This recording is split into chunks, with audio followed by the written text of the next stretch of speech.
เอาบัดนี้เจ้าบ่าวเจ้าสาวก่อนจะโยนเอาไว้แล้วเกียร์หมอยกมือขึ้น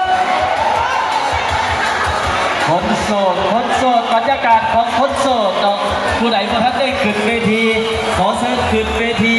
สร้างบรรยากาศกับการโยนดอกไม้ให้เจ้าบ่าวเจ้าสาวขอเชิญ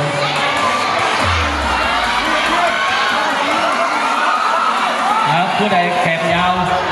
เจ้าบ่าวเจ้าสาวเกียร์บาดดีเอายกมือขึ้น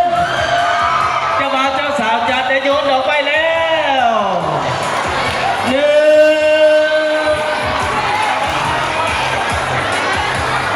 1 2